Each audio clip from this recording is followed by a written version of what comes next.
My video last week caused quite the stir.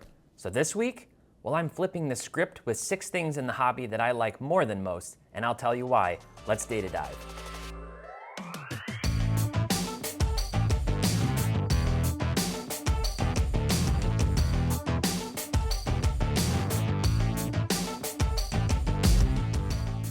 Hey everyone, welcome back to another episode of Data Dive, powered by Market Movers. My name is Tyler Nethercott, better known as Teapot, and ooh baby, if last week's video didn't cause quite the visceral reaction from some of you, some of my loyal viewers and supporters, here's what I'll say about that. As I said in the disclaimers of that video, I was sharing my personal preferences for collecting, my own approach to my collection, my personal collection, my PC. We call it personal for a reason. As the saying goes, you are the CEO of your own PC. So what you do with it is your own personal business. There's no crime in sharing with others what you like and what you dislike. One thing I will say is that I recommend you check out Victor, the Rookie Card Specialist's YouTube channel, his comments on my video last week, and his video response that he made. It's a masterclass in how to simply respectfully disagree with someone with clarity while being reasonable and not overreacting. Victor always conducts himself with class and level-headedness, so go give his channel a view and give him a subscribe. So with all that being said, I don't really have any scruples about the video I did last week any more than about the video for this week, which is 6 things I like in the hobby more than most. And as always, this video is brought to you by Market Movers. Visit marketmoversapp.com and use promo code DIVE when you check out. You'll get 14 days completely for free to check out Market Movers, and then you'll get 20% off for life, any subscription as long as you're subscribed. Now let's get into the data. All right, so the first thing that I really like, maybe more than most, is exploration and discovery, with an equal emphasis on the journey and the destination. So what do I mean by this? It's really exciting for me to go down the proverbial rabbit hole and get lost with no time limits, no distractions, no rules, just curiosity and a desire to find something new. There are so many cards in existence, the vast majority of which go completely unknown to the masses. Some of the coolest cards that I've ever seen are the ones that you maybe have never heard of. So what tools do I like to use for this? Well, firstly, COMC, check out my cards, comc.com, great website, and I'm gonna show you quickly, in case you don't know how to do this, specifically how to kind of go down that rabbit hole. You click, you can search for any player, okay? So here's Luka. You can click on any card. This is the easiest way I've found to navigate it, and boom, right away, you can see all the parallels in the left menu bar that exist for this player. Even if they don't have any listed, even if they've never sold any, COMC made it a priority over the last few years to build out these checklists and to give you access and visibility to that. So you can scroll down and you can click on any of these. You can say, okay, let me see, let me find another one. Here's this red prism. Somebody wants $4,400 for that. Nice looking card. Not sure I'd pay that. And then if you want to go back on what we call the breadcrumbs, up the checklist, you come up here and you hover on this. It says shop for more cards in this set. You can click on it. Now you're into that entire checklist for all players for that variation. They've got all the little metadata attributes, including the team, the players, everything over here. But then if you scroll down, here's where it gets really good. Click one level up to Panini Prism, and it's going to refresh. And then you get the entire checklist, everything, not just the base cards, but the insert sets, the autographs, the fireworks, everything here. You can see the entire checklist, and you can see how convoluted some of these ultra-modern checklists are. 2018 Prism doesn't hold a candle to some of what we've seen over the last few years. So that's how I like to use COMC. Similarly, Beckett. You can come on to Beckett's website, go to Beckett.com, and search in the pricing and checklist. I put in Kevin Garnett Platinum Portraits. Now the thing I really like about Beckett and using it, pack odds. Pack odds are in here. Obviously the Beckett price guides go way back, and they always had this kind of information. So if I scroll down, I'm going to click on this, and it's going to show me this card. There happens to be a photo, not always the case for these cards. And then if I scroll down to set, and I click on the set, it'll give me a little bit of set information, randomly inserted into packs at a rate of 1 in 288. This 15 card set, blah, blah, blah. You can scroll down, you can see the entire checklist. So that's a really great resource for understanding pack odds. Next up, Trading Card Database. Really cool website. Super antiquated in terms of how it looks and some of the user experience, but I selected basketball and Luka Doncic. This is a great way to get visibility to all of his cards in existence. Search the player's name and then simply go to Overview. And once you go to the Overview, what you'll see is year over year, all of their cards, all of that player's cards. So I can come in here, I can go 2018, 19. I can see all of those cards. Scroll down. This is, I think, a crowdsourced website, so there's photos for the ones that people have input into their own collections. So that is a really great resource. The downside to these sites is that neither of them is particularly user-friendly. It kind of feels like it takes a lot of clicks to get what you want. And then the downside of COMC, I would say, is that their photo quality really isn't great on most cards. It doesn't capture refractors well at all, unless somebody who submitted their cards to their vault paid for the premium scan. Basically, you pay like an elite service level, $1 or $2, and they'll make a better scan of that card. So then the last one here is baseballcardpedia.com. And you can search any site. This is only baseball cards, but it works just like Wikipedia. So I've looked for 2018 Topps Chrome. And what I like to really go to, you can obviously see the entire checklist, but I'll go to insertion ratios. And that gives you all the formats, what the odds are in these different ones. Now this particular set, it looks like there's a lot of question marks around some of these. I'm not sure if that was because we don't know them, they weren't stated, nobody's input it, but generally this tends to be a really good resource. And then finally, last but certainly not least, is going to be Market Movers and the new sales history feature. This is a great way just to see what's been out there. Kind of dream a little bit, maybe build your next big wish list. So I typed in John Smoltz, sorted by price, look at these, and I can see a whole bunch of cool things that have sold for John Smoltz, including this kind of logo man patch here from Topps Dynasty, which I'm going to touch on a little bit more. You can kind of scroll through and just get an idea of what cards exist out there so that maybe you can set up your next saved search. Learning about new sets, discovering things I never knew existed, for me it's exhilarating. I consider myself to be pretty knowledgeable when it comes to basketball cards, for example, from like 1992 and forward. In spite of that, I discover new sets and new parallels, new inserts that I never knew existed all the time. So do you like getting lost in the checklists? Let me know down in the comments. All right, the second thing that I really like, a card in a OneTouch magnetic holder. For me, there's no superior way to present a card. That's no knock on grading companies by any stretch of the imagination. I know I touched on grading last week. I'm not anti-grading. But for me, having a card in a OneTouch is elegant, it's simple, it's classy, and then it in no way takes away or detracts from the card. And an Instagram account that comes to mind for me right away when it comes to appreciating cards in their purest form is 90s Kid Card Collector. This guy is committed to his craft. He spends hours like even buffing his mags to make sure that they're crystal clear. And you can scroll down. I'm just going to look at some of his cards. He puts together really cool videos and other graphics. Like check this out. He's been known to crack a card or three out of their graded holders, including this Kobe Ayers gold refractor. So here it was graded.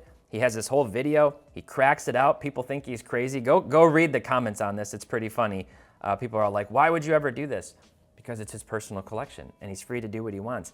I'm not that committed to putting cards into OneTouch. I have one of these cards. I would not crack it out. I'd be scared and terrified even to crack it out, to be totally honest. But he does a really great job. He makes awesome, fun videos, really is able with the lighting and everything to capture the shine. So go give 90s Kid Card Collector a follow on Instagram. This is an account that I love to follow. I look for it. I think I have him favorited so that every time something pops up, I get to see that. Now, again, I'll just say this. It's no knock on graded cards, but most will agree that a card in a OneTouch is just as well protected as a graded slab, maybe even better, and it enables you, if you want to be able to take that card out and really look at it anytime you want on patch cards. If you want to feel the patch, whatever you want to do, it's a little more tactile, a little more accessible. For cards that aren't super high-end, I do love to have them in a OneTouch. Third thing, last week I talked about how I don't really love National Treasures. This week, I want to talk about 3 products that I'm pretty much obsessed with. And to be fair, I have already talked about a few of these in another video in the past, but it's just worth repeating because it fits within the theme of this video. So firstly, it's 2021 Bowman Inception Baseball and Topps Inception Soccer, technically 21-22 Topps Inception Soccer. Now, unfortunately, the baseball checklist is weak in the sense that it's the top 100 prospects, which is kind of cool, but they're not Bowman first cards. They're kind of what I call tweener cards. They're between the firsts and the rookie cards, and they definitely, for that reason, don't get as much of attention. But from a collecting perspective, that just means that they're more affordable, and I can go after those. The soccer checklist is much better and tends to be loaded with stars. So I'm just going to show off a few of these cards quickly. We've looked at them in the past. I've got this Bowman Inception Gold Foil J-Rod, really, really beautiful card. It's a PSA 9. I've got the Messi Blue color match. This thing just, it's so saturated, it absolutely pops in hand. And then similarly, I've got the Holland Blue here, which is in an SGC 10 slabs. So these are the 3 that I have in my collection, a few more to show off. These are the golds to 1 of 1. You've got Virgil van Dijk.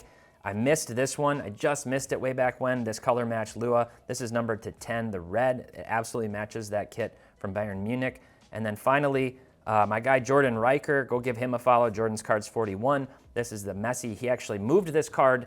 This was the Messi gold 1 of 1. I was salivating a little bit over this card. I wish I could have made a move on this, but it's a little out of reach for me. So the second set that I really like, it's my favorite high-end set in existence, and it's one that I just keep finding myself getting more and more intrigued by, and that is Topps Dynasty. And this is just all about the eye appeal for me and how these cards look. I think that Topps has absolutely nailed it when it comes to the design on these cards. And if you want to see an account that is completely committed to this, that seems to have a little bit more budget than I do to dedicate to this, which is fantastic, Cardboard Hunks is your guy. Scroll down and you can just look. I mean, it really goes on and on and on. This is another account that I have favorited, and you can see exactly what Dynasty has to offer. Beautiful cards. The designs differ enough from year to year that you really feel like you're getting a new product, but it's very cohesive. You can tell right when you look at it that it is Dynasty. You got these landscape cards. They're all serial numbered in this set. It's a single card when you open the box, so it's a big gamble, kind of like Panini One and other products like that. On-card autos, game-worn patches, very, very, very cool cards. Go give him a follow. I just want to highlight here specifically one more account, ZXCVGJI. That's a mouthful. You can screenshot that. Not a lot of followers, but he's kind of like, pursuing a little bit of a lightweight type of thing like Cardboard Hunks here. So he's got quite a few Dynasty cards as well. And then the last thing I wanted to point out here is this is the card that I own. I only own one Topps Dynasty card right now, and it is this John Smoltz. I think it's a super cool card, very classy looking. Happy to show that off. The final set that I like, it's just the product overall, and you know what it is. It's Topps Stadium Club, the photography. It's the best of the best. You know a product really does something good when the photos are so good with full bleed images that it makes you want to just try to build out the entire set. So you know my account, at Stadium Club Cards. Go check that out for more there. All right, so number 4, in addition to sets, there are certain variations that I'm really a fan of, and one of those is 1997 Fleer Tiffany. This set, it's not flashy.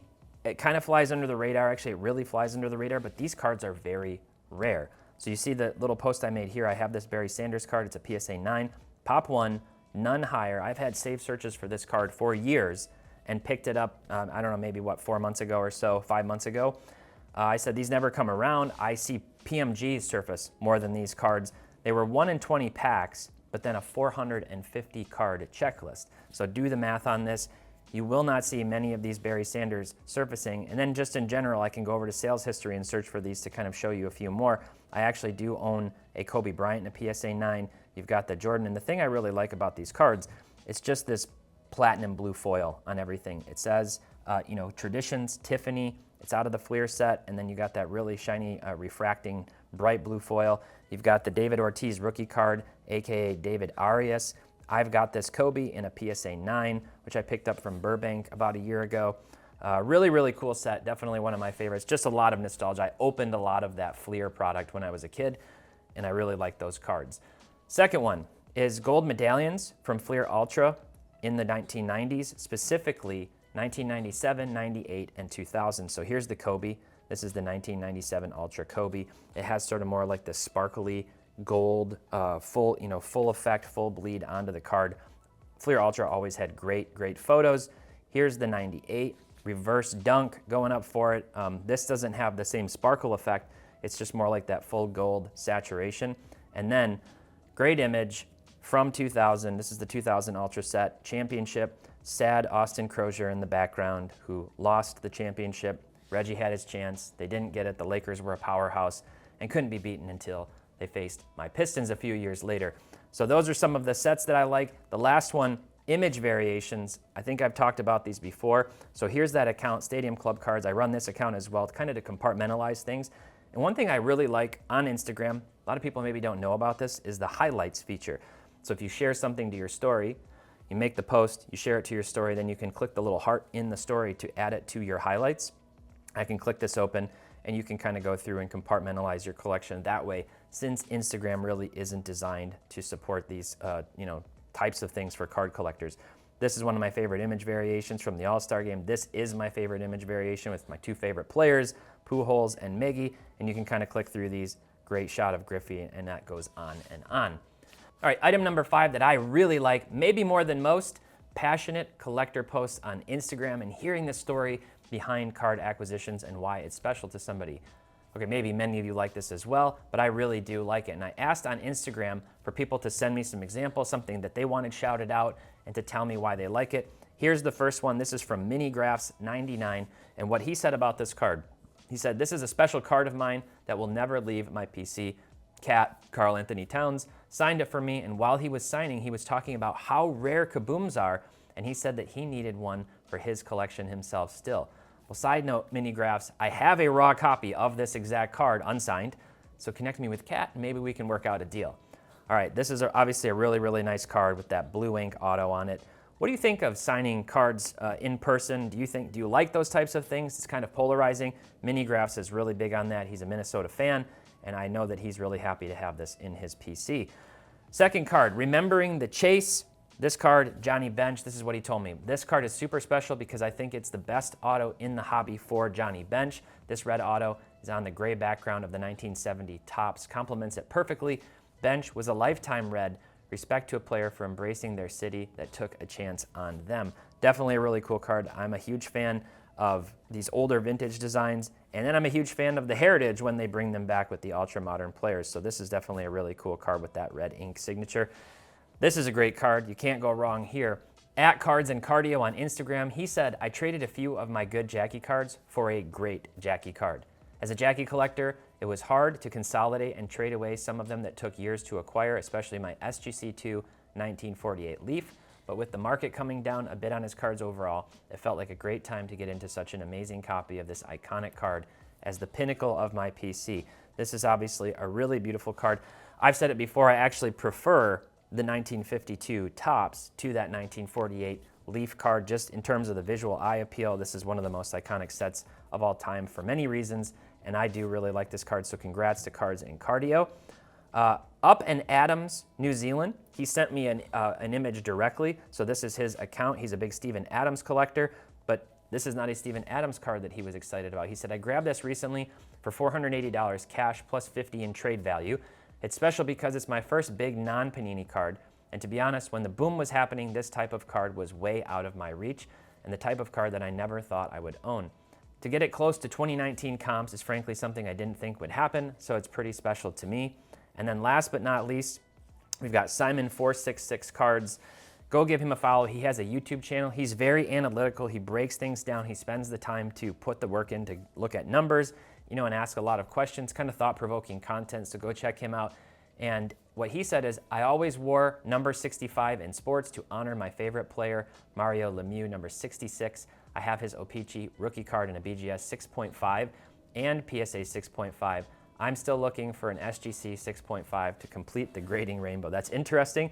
I can't say I've ever heard of people doing that, but that's something that he's obviously interested in, and you cannot go wrong with one of the greatest players of all time and their rookie card. The last thing that I maybe like more than most people, quite simply, is everything. Okay, maybe not everything, because I hit on some things last week that I really don't go after, but I do like to collect a lot of different things. My collection is very eclectic and kind of the opposite of focused, although I do personally consider it curated. I know what I like, I know what I don't like, and I go after the things that I like, and it's very varied. So if you jump over and you want to scroll through my account on Instagram, my teapots_cards account, which is everything non-Drummond and non-Stadium Club, you can scroll through that and you can see I have a lot of different cards, all different price points, all different types of things. I definitely kind of get lost down that rabbit hole and like to buy a lot of different stuff. I have teams that I obviously collect, I have players that I collect, but then I just like to also collect really cool cards, try to have one really nice card of a bunch of different players. And I will say this, I even own some base cards. So shout out to all those base card lovers out there who were vocal in the comments last week. Okay, so let me know, thoughts? Any of these resonate with any of you? What are some of your favorite things in the hobby that you like more than most people? Let me know down below. And of course, while you're down there, do me a huge favor and like the video. Make sure to subscribe. We're pushing for 20,000 subscribers. Thanks so much for watching. Until next time, happy investing, keep on collecting, and make sure to have fun.